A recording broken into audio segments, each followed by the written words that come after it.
welcome back to my channel, or if you are new, welcome. My name is Taylor. Today we have the third laptop video in a row on my channel. I didn't plan for it to be this way, but I'm trying to hop on the Big Sur trend quickly. I'm already fallen behind. I filmed this video about 3 days ago before any of the other videos like this had gone up, because I thought I was ahead of the trend, and then stuff happened with the camera. If you haven't noticed, this is a brand new camera. Hopefully the quality is so much better. Then I filmed it yesterday, and now I'm gonna film it today and hopefully like edit it really fast and get it up for you and introduce my new twice a weekly uploading schedule. Yet to figure out what days it is, but I'll put that right here so you know what's going on. Anyway, so today we have the Big Sur laptop customization update. Big Sur update, Big Sur laptop update customization video. I don't know what it's called. You know what it is, and if you don't, just read the title up here, or is it this side? I don't know, I can't remember. Anyways, I'm going to take you through the brand new laptop update, and I have been using it for a few days, and it is honestly so sleek and fresh, and it makes me feel like I've got a brand new laptop. So I hope you are excited for this. Go ahead and install it, and I will take you through my favorite features. Just a disclaimer, as I did say before, I have filmed this a few times. Anyway, hopefully it's of the same value to you guys. Please, of course, remember to subscribe if you aren't already. All right, let's actually get on into it now. Alright, so starting at the lock screen, as you can see already, it looks so much sleeker. It's got more like soft edges around things. It's more soft, if that makes sense. So for example, the app icons are now squircles. I didn't come up with that term, that was from the internet, but they are square circles, so they have rounder edges, they look a bit softer. My only criticism is the messages icon, which if you look down here, I don't know, it just looks really outdated and it looks like an old version of the messages icon. The best place to start, of course, is the system preferences, which is just here, and we're going to go through each tab and have a look at what's new. So in general, there is a lot. So we have the appearance now automatically can change from light mode to dark mode, which I love because I was too lazy to do it myself, but I do like having dark mode on at nighttime, so it is changed to auto. Okay, so highlight color you can customize. So how you do that is you just press that, open that up, press other, and then choose the color on the color wheel. So you choose that, and then what this does is anytime you want to highlight something, so for example, if I go over here and then I want to you know, search this, and then I want to highlight this, you can see that it comes up in that like purple color that I set it as. So that's just another way of kind of customizing it and making it your own. And then what you can do is change the accent color. So this is obviously these little like arrow things here, and when you select something, it'll come up as that purple. Okay, another thing that they have introduced is allow wallpaper tinting in Windows. So I'll show you the difference. When you deselect that, it kind of becomes more solid, and then when you select it, it's more transparent. Kind of nice, not a massive change though. Okay, going into desktop and screensaver. So you may have noticed that my desktop behind me is a new one, and it is actually one of the system ones. Now they have dynamic desktops, so these change throughout the day. As you can see, they have different colors. So it says here that it's based on your location. I'm not entirely sure how that works. Could be fun to test it out. They have the light and dark desktops, which change with whatever mode you're on, and these photos are really quite nice. And then they just have the new stock standard desktop pictures, which don't change. Oh, I like that one a lot. And they have these graphic ones, which are nice because sometimes the photos get really old. So I'm just gonna set it as this because I really need to get a new wallpaper. But that is that. Screensavers are still the same, but I just wanted to add in here that I have this clock, and it's from Flicklo something. So when I go down here, it'll show up this little clock, which is kind of cute. I don't really ever read the time of it. All right, going back, dock and menu bar. So this is where it gets really good. So starting with the dock, I don't think much has changed here. You can obviously play around with the size, the magnification, where it is on the screen. I honestly don't really understand why people would put it all the way over here. That just freaks me out. You do you. All the same there. You can hide and show the menu bar, which is also really weird for me, so I'm going to keep that on, but that's always an option. And probably the biggest part of this update is the new and improved control center. Actually, it's new because there was no control center before. So just like on your iPhone, when you would swipe down and you get this, you now have that on the laptop. So to find that, you will see this little icon up here, and that is your control center now. And it's actually so nice having that. I think what they've done with this whole update is kind of made it more uniform across all of their devices, the iPod. They've tried to make it really uniform across all devices, so the iPad, the iPhone, and the laptop. Just a quick plug, if you want to check out my iPad OS 14 customization video, I will link that here. So I did go around and play with this before, but I will take you through how I kind of set it up. They don't let you add or remove anything from the control center at the moment like you can on the iPhone, but I'm sure that will come eventually. The main thing that they do let you customize is whether it appears in the menu bar, so this bit at the top here, or not. So I like having my Wi-Fi up there, so I'm going to keep it up there. I also like having my Bluetooth, but you can access it from the control center, and there is an improved kind of swapping system between, if you're using AirPods, between your phone and your laptop. I personally haven't tried it yet, but apparently it is much better now. AirDrop in the control center, and I turned it off from the menu bar. So my whole thing with menu bar is that I only want there to be things in the menu bar that I would only access through the menu bar, if you know what I mean. Like, to get to AirDrop, normally I go through my Finder and then I see the AirDrop thing on the side. To get to Wi-Fi, I only go to the menu bar.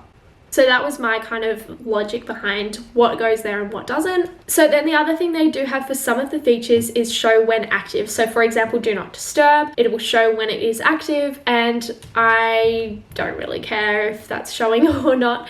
But again, you access that through the control center over here, and you can set it for a certain amount of time, just like the iPhone. This bit really confuses me. The keyboard brightness. So they have keyboard brightness and the sound buttons. And I feel like I would never use that unless my keyboard buttons that do the same thing are broken.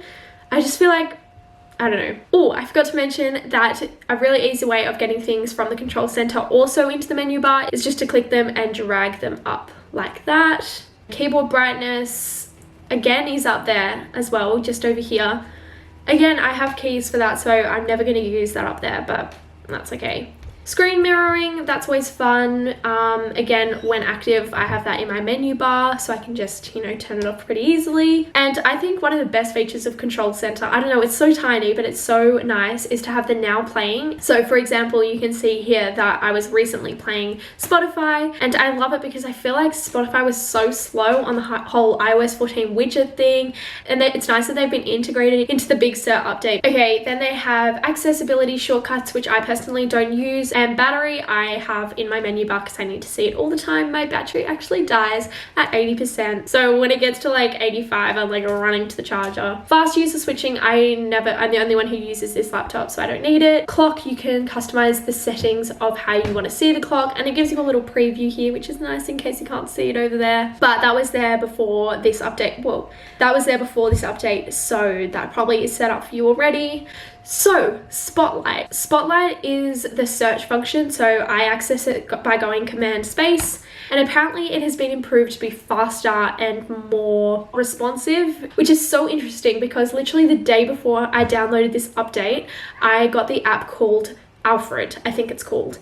And it's basically just like a substitute of the Spotlight search that's meant to be better. So I didn't even get around to using that. I just deleted it, and I'm going to give Spotlight search another go. So hopefully it's much faster and more efficient in finding what I want. But I don't need that in my menu bar because I always just access it by the command space. Siri, again, I only access that through the function shortcut. I don't need that in my control menu. Time machine, like I was saying before, when I need to get to my time machine, which is how I back up my computer, I would only ever go to the menu bar. So taking that away for me would be really confusing. So I'm going to leave that there. Okay, so that is the menu bar done. Loving it.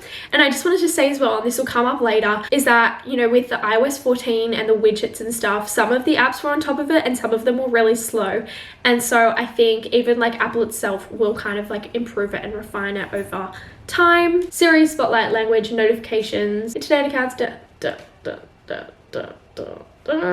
Ooh, okay, so the next exciting thing is sound. So they have introduced so many new sounds to use as your like alert sound.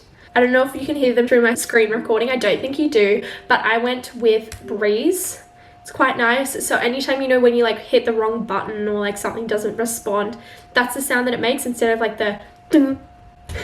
And the other thing that they have reintroduced that I didn't even know was missing is this play sound on startup. So when you turn your laptop on, it goes da-da. So if you were missing that, that is now back, but I'm going to leave it off. They've introduced new battery kind of insights. It shows you when you've been charging your laptop, how much percentage it normally has, and then it also kind of compares that to your screen usage. I guess that's kind of helpful. I also wanted to just mention the new messages features. So it's basically now just caught up to what the iPhone has, which enables you to like pin messages, have memojis. I'm not going to show you because I'm sure you all know how that kind of goes on the iPhone, but that's now on the laptop. If you are an Apple Music user, they have introduced new features. I personally, as I said before, don't use Apple Music, so I can't really comment much about that. Same with Safari. I am a Google Chrome user, so it doesn't really affect me much, but they have introduced heaps of new features into Safari. And also the same with the Apple Maps app. Again, I don't use that. They have introduced new features to reminders as well. So the last thing that I want to show you is the new notification center. So to get to this, actually, I think you change this yourself in your settings, like how you can access it. But for me, it's using 2 fingers to swipe from the far right over. So it just opens like that. It has a new notification system, again, similar to the iPhone, where it starts clustering messages together. And this whole thing is just less clunky. Like, that was so outdated, the old notification center. So this is much nicer, much more similar to the iOS 14. As you can see, we have widgets now. So all your notifications will go to the top here, where all of mine are. And then down here, you can see your widget. So to change that, you just go down, press edit widgets. And I'm just going to delete all of these. Oh my god. Only one of the external apps that I use that isn't Apple has a widget, and that's Clean My Mac X, and I don't even use that app or want to see it. So hopefully the other apps such as Spotify and like me Todoist add widgets to Big Sur, but for now we have just the stock standard apps like Calendar and Photos, etc. So I use Calendar, so I'm going to put that in there. I don't really need a clock. I don't really need to access my notes from there. Don't want my photos there. Don't want my podcasts. I don't use my reminders app anymore. I don't want to see my screen time. Don't even know what this is. Oh, it's stocks. I don't want to know about stocks. I'll put weather there just so I have something else because this is just really lame.